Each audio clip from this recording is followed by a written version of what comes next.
noces d'étain, c'est les noces des 10 ans. Et 10 ans, c'est... En fait, on n'est plus à la période d'essai, là. On est dans quelque chose, on est dans la cour des grands. On est sur un amour qui dure déjà depuis un bon moment, un amour qui est consolidé. C'est le symbole de cette consolidation.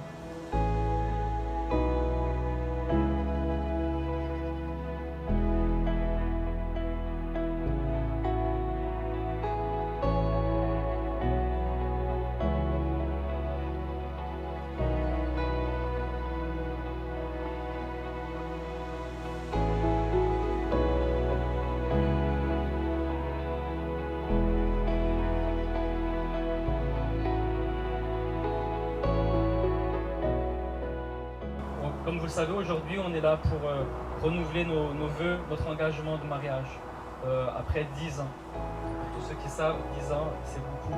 Et dans un couple, il y a eu des ajustements, c'est ce qu'elle a dit. J'ai bien aimé ce qu'a dit mon ami. C'est qu'effectivement, à 10 ans, les objectifs aussi ont changé, les personnes ont changé. Il y a des choses qui ont évolué. Et effectivement, le couple a été aussi éprouvé. On se connaît. Et devant vous, en fait, on a envie de dire, ben oui, on se réengage pour encore 10 ans. Et dans 10 ans, on va vous réinviter. Mais on re-signe en fait pour les 10 prochaines années. Parce que, voilà, et on voulait vous inviter à ça. On voulait qu'il y ait la famille. Et on voulait que, voilà, il y a une continuité. On voulait qu'il y ait les amis. Et on est vraiment très très heureux et très très honorés de pouvoir vous inviter et de partager ça avec vous.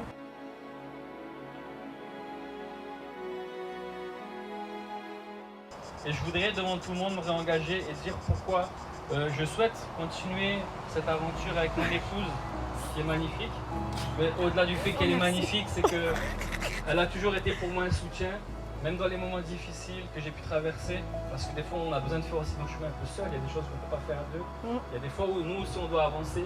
Et elle m'a toujours soutenu dans cette démarche que j'ai eue d'avancer. Elle a été pour moi ce soutien. Donc sur ça, à cause de ça, grâce à ça, j'ai envie de dire merci Colombe d'avoir été ce soutien, d'avoir cru en moi dans des moments où moi j'avais peut-être des manques de confiance. Elle a cru en moi, elle m'a poussé. Je pense avoir fait le même, mais elle vous le dira si ça a été le cas. Parce que moi je sais pas. Ça de me dire. Mais voilà, elle m'a soutenu. En fait, je me réengage aussi parce qu'on a toujours des visions communes. Ça, c'est aussi important. Nos chemins ne sont pas complètement séparés, ne sont pas éloignés. On a continué à avoir cette même foi, cette foi qui nous permet déjà aussi de nous projeter. Mais dans nos projets collectifs et communs, on a toujours ces mêmes désirs d'avancer ensemble, de construire ensemble, de se projeter. Voilà, toute cette ambition, on l'a toujours en commun. On veut toujours continuer de bâtir en fait ensemble.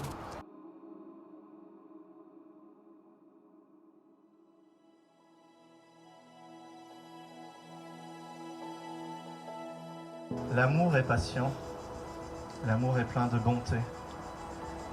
Il n'est pas envieux, il ne cherche pas à se faire valoir. Il ne s'enfle pas d'orgueil, il ne fait rien d'inconvenant. Il ne cherche pas son propre intérêt. Il ne s'aigrit pas contre les autres. Il ne trame pas le mal. L'injustice l'attriste, la vérité le réjouit. En toute occasion, il pardonne. Il fait confiance, il espère, il persévère.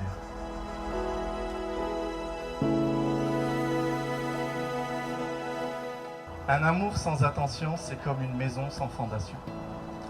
Un baiser sans passion, c'est comme une relation sans connexion. Un cœur sans humanité, c'est comme un oiseau dépourvu d'aile pour son vol.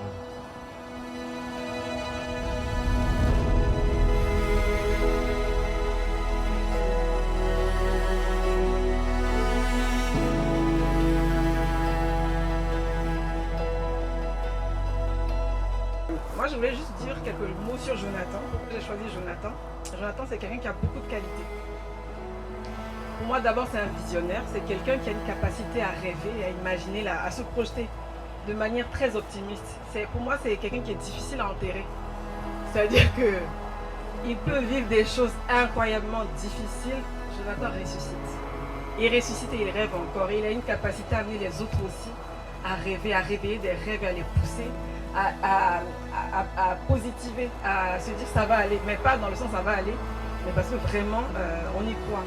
Et moi je suis au bénéfice de cette manière d'être là, parce que moi j'ai vraiment du mal de base à me projeter vers l'avant, parce que j'ai vécu des choses assez compliquées dans ma vie qui ont fait que au niveau des rêves, c'est comme si j'avais des ailes qui étaient brisées. Et Jonathan, c'est quelqu'un qui m'aide à me projeter. Et je ne suis pas la seule à être au bénéfice de cela.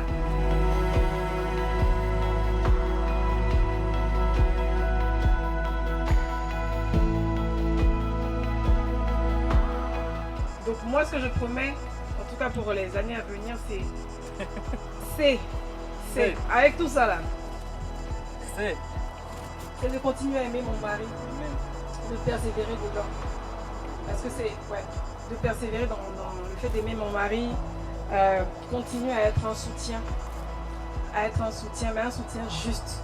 C'est-à-dire ne pas prendre, comme il disait, il y a un moment, chacun doit aussi faire son chemin, mais être un soutien juste qui reste à la bonne place, sans aussi être écrasé par le soutien, que ça ne me déborde pas. Moi, c'est ce que je me promets, c'est ce que je nous promets, et c'est ce que je te promets devant Dieu et devant notre famille, nos amis, à être fidèle à toi, de t'aider à t'attacher au Père et au caractère de Christ, parce que plus tu lui ressembles, plus tu deviens encore plus beau.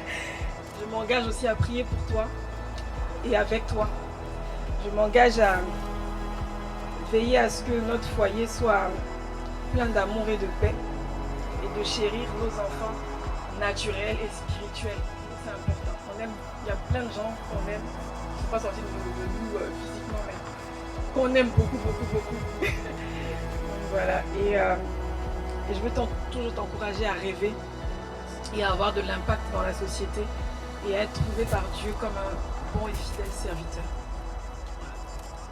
L'émotion.